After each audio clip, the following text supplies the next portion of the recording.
నమస్తే, welcome to #you. నేను మీ Rajesh. So ప్రస్తుతం తెలంగాణ రాష్ట్ర రాజకీయాల్లో జూబ్లీ హిల్స్కి సంబంధించినటువంటి నియోజకవర్గం కొంత సీరియస్ ఫైట్కి తెరలేస్తోంది. అంటే ఇది ఒక రకంగా చెప్పాలంటే ఈ యొక్క ఉప ఎన్నిక అటు బీఆర్ఎస్ పార్టీకి ఇటు కాంగ్రెస్ పార్టీకి ఇద్దరికి చాలా ప్రతిష్టాత్మకంగా మారినటువంటి ఎన్నికగా చెప్పుకోవచ్చు. అంటే ఇక్కడ ఈ గేమ్లో బీజేపీ లేదనుకోండి, అంటే పెద్దగా సీరియస్ ఫైట్ అయితే ఇవ్వట్లేదు.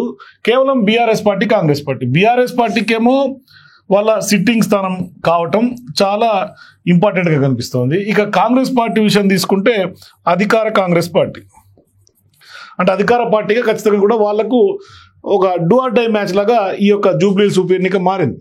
సో ఇటువంటి సందర్భంగా ఇప్పుడు ప్రధానంగా గెలుపు అవకాశాలు వ్యూహాల మీదనే కొంత కసరత్తు చేస్తున్నటువంటి నేపథ్యం. అంటే ప్రధానంగా ఇప్పుడు ఈ యొక్క జూబ్లీ హిల్స్ ఉప ఎన్నికల్లో బీఆర్ఎస్ పార్టీ కాంగ్రెస్ పార్టీ మీద ఎత్తులకు పై ఎత్తులు వేస్తోంది. అదేవిధంగా కాంగ్రెస్ పార్టీ కూడా బీఆర్ఎస్ పార్టీ మీద సోషల్ మీడియా వేదిక ద్వారా కూడా ఎత్తుకు పై ఎత్తులు ఒకరిపై ఒకరు వేసుకుంటున్నారు. మాటల విమర్శలు కొనసాగుతున్నాయి. అంటే ఒక రకంగా చెప్పాలంటే ఆరోపణలు ప్రత్యారోపణలు కూడా వినిపిస్తున్నాయి. ఇప్పుడు ప్రధానంగా ఇప్పుడు జూబ్లీ హిల్స్ నియోజకవర్గంలో ఆల్మోస్ట్ ఆల్ 20,000 పైచీలకు ఓట్లు నకిలీ ఓట్లు ఉన్నాయి అన్నది స్పష్టంగా ఇప్పుడు బీఆర్ఎస్ పార్టీ ఆరోపిస్తోంది. కాంగ్రెస్ పార్టీ ఈ మేరకు ఈసీకి కూడా కొంత కంప్లైంట్ ఇచ్చారు కేటీఆర్ అండ్ టీం. కానీ ఈసీ అయితే మాత్రం దాన్ని కొట్టేసినట్టు కనిపిస్తోంది. అంటే విచారణ జరిపిన తర్వాత అంటే ఏమీ వాస్తవం లేదు అన్నట్టుగానే తిప్పి కొట్టేసింది. కానీ సీన్ కట్ చేస్తే ఇప్పుడు ఇక్కడ ప్రధానంగా ఒకసారి వ్యూహాలు కనుక మనం ఒకసారి చూస్తే, కాంగ్రెస్ పార్టీ గతంలో ఏదైతే బీజేపీ మీద ఢిల్లీ ఎన్నికల సందర్భంగా ఏ వ్యూహాలు అయితే అమలు చేసినాయో ఇప్పుడు అవే వ్యూహాలే కొంత పొలిటికల్గా కాంగ్రెస్ పార్టీ పైన బీఆర్ఎస్ పార్టీ అదే వ్యూహాలు రచిస్తున్నట్టుగా కనిపిస్తుంది. అంటే ట్రిక్స్, ఎన్నికల జిమ్మిక్లు అంటారు చూస్తే, ఆ యొక్క జిమ్మిక్స్ కాంగ్రెస్ పార్టీ ఏ విధంగా అయితే ఢిల్లీ ఎన్నికల నాడు బీజేపీ మీద ప్రయోగించిందో ఇప్పుడు సేమ్ బుమరాంగ్ అయ్యి బీఆర్ఎస్ పార్టీ కాంగ్రెస్ పార్టీ మీద ప్రయోగం చేసినట్టు కనిపిస్తోంది. తాజాగా ఇప్పుడు సోషల్ మీడియాలో ఇదే చర్చ పెద్ద ఎత్తున జరుగుతోంది తెలంగాణ రాజకీయాలకు సంబంధించి. ఏంటి ఆ ట్రిక్స్ ఏంటని కనుక చూస్తే, సో ఢిల్లీలో ఇక్కడ ప్రధానంగా వచ్చినటువంటి అంశం ఏంటంటే తెరే నామ్ లియా అన్నది అక్కడ ప్రధానంగా ఎన్నికల సందర్భంగా కాంగ్రెస్ పార్టీ మోడీని ఉద్దేశించి అట్లాగే అక్కడ బీజేపీని ఉద్దేశించి తీసుకున్నటువంటి పరిస్థితి. తెరే నామ్ లియా అని ఆ యొక్క క్యాప్షన్ను ఇప్పుడు తాజాగా కేటీఆర్ చెప్పారు రేవంత్ రెడ్డి పైన కాంగ్రెస్ పార్టీని ఉద్దేశించి. ఇక్కడ సో ఇది బీజేపీకి ఉద్దేశించి కాంగ్రెస్ వాడితే ఇక్కడ కాంగ్రెస్ని ఉద్దేశించి బీఆర్ఎస్ వాడుతోంది.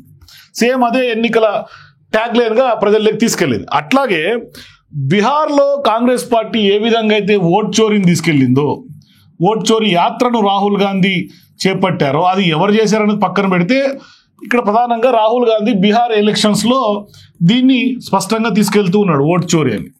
సో ఇప్పుడు కాంగ్రెస్ పార్టీ పైన బీఆర్ఎస్ పార్టీ ఓట్ చోరీ అని, ఫేక్ ఓట్స్ అని కొంత క్యాంపెయిన్ రన్ చేస్తుంది.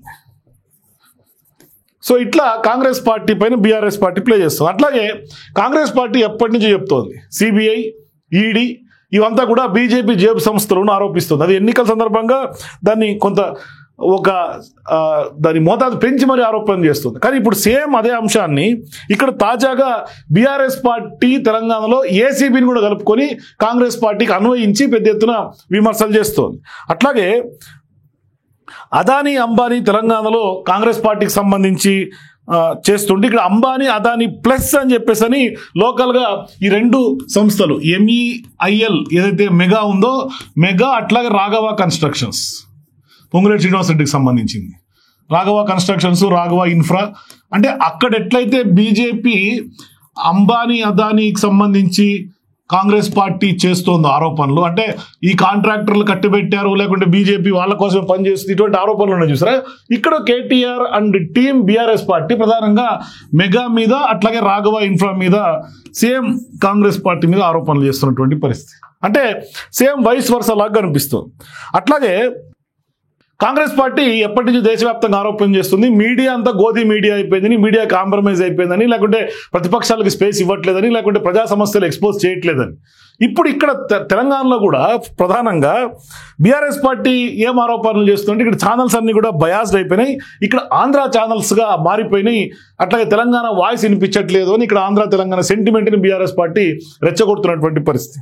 సో అట్లాగే కాంగ్రెస్ పార్టీ ప్రధానంగా బీజేపీ పైన ఆరోపణలు చేస్తుంటే బీజేపీ పని మానేసి కేవలం పేరు మార్పు మీద దృష్టి పెడుతోంది అని. అదేవిధంగా బీజేపీ పైన ఏ విధంగా అయితే కాంగ్రెస్ పార్టీ ఆరోపణలు చేస్తుందో అదే విధంగా కాంగ్రెస్ పార్టీ పైన బీఆర్ఎస్ కూడా సేమ్ గ్రౌండ్లో పనిచేయట్లేదు. కాంగ్రెస్ పార్టీ కేవలం పేర్లు మారుస్తుంది. ఎందుకంటే తెలంగాణ ఫ్లైఓవర్ అని తాజాగా మార్చారు, అట్లాగే తెలంగాణ తల్లి విగ్రహాన్ని మార్చారు, కొన్ని పొట్టి శ్రీరాములు తెలుగు యూనివర్సిటీని మార్చారు, ఇట్లా కొన్ని యూనివర్సిటీలకు కానీ కొంత తెలంగాణకు తలమానికంగా మారినటువంటి అనేక వాటిని పేర్లు మార్చినటువంటి నేపథ్యంలో కొంత కొత్తగా వచ్చినటువంటి ప్రాజెక్టులు ఏమీ లేవు, కొత్తగా వచ్చినటువంటి చేసింది ఏమీ లేదు, కేవలం పేరు మార్పు అనేది ప్రధానంగా తీసుకెళ్తుంది. అంటే ఇక్కడ ఓవరాల్గా పొలిటికల్ స్ట్రాటజీస్ చూస్తే కాంగ్రెస్ పార్టీ కేవలం అధికారంలోకి వచ్చి 2 ఏళ్ళు అవుతుంది, కానీ 10 ఏళ్ల పాటు అధికారంలో లేదు కాంగ్రెస్ పార్టీ తెలంగాణలో. కానీ జాతీయ స్థాయిలో కాంగ్రెస్ పార్టీ దశాబ్దాల కొద్దీ అధికారంలో ఉండింది, కానీ ఇప్పటికి కూడా అక్కడ ఇంకా స్టిల్ పెద్దగా కోలుకున్నట్టు కనపడ. అంటే బీజేపీ అనేది దొక్కేస్తుంది కాంగ్రెస్ పార్టీ, అంటే వాయిస్ని దొక్కేస్తుంది, వాయిస్ రైజ్ కానివ్వకుండా దొక్కేస్తుంది.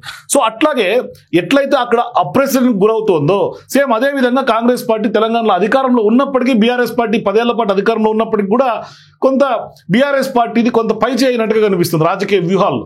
అది సోషల్ మీడియాలో తీసుకున్నా లేకుంటే కాంగ్రెస్ పార్టీకి సంబంధించిన అనేక అంశాల్లో కొంత బీఆర్ఎస్ పార్టీ ప్రజల్లోకి బలంగా తీసుకెళ్తున్నటువంటి అంశాలలో ఖచ్చితంగా కొంత సక్సెస్ అవుతుందనే కనిపిస్తుంది.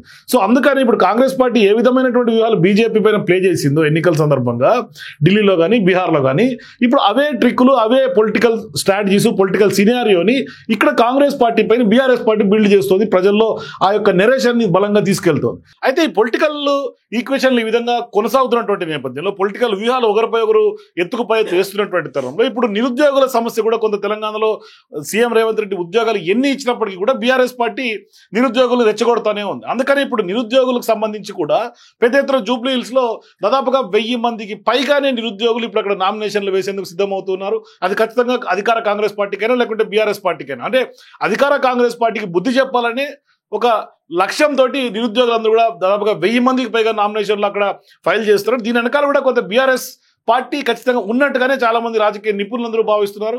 మరి తద్వారా ఖచ్చితంగా ఈ యొక్క వ్యూహాత్మకంగా కాంగ్రెస్ పార్టీని బీఆర్ఎస్ పార్టీ గ్రిల్ చేస్తుంది. అది ఎంతవరకు ఎన్నికల్లో లాభిస్తుంది అనేది సెకండరీ, కానీ నిరుద్యోగులను అయితే మాత్రం ఖచ్చితంగా కాంగ్రెస్ పార్టీ పైకి కొంత ఉసిగొలుపుతున్నటువంటి మాట అయితే వాస్తవంగా మనం గమనించాల్సినటువంటి పరిస్థితి. సో మరి ఈ నెరేషన్, ఈ యొక్క ఎన్నికల ట్రిక్స్ ఖచ్చితంగా ప్రజలకు ఏ విధంగా రీచ్ అవుతాయి, మరి ఎంతమైన జూబ్లీ బైపోల్లో బీఆర్ఎస్ పార్టీకి కానీ లేకుంటే కాంగ్రెస్ పార్టీకి కానీ గెలుపు అవకాశాలు ఏ విధంగా ఉంటాయి, మీరు కూడా మీ అభిప్రాయాల కింద కామెంట్స్ తెలియజేయండి. For more videos please watch #.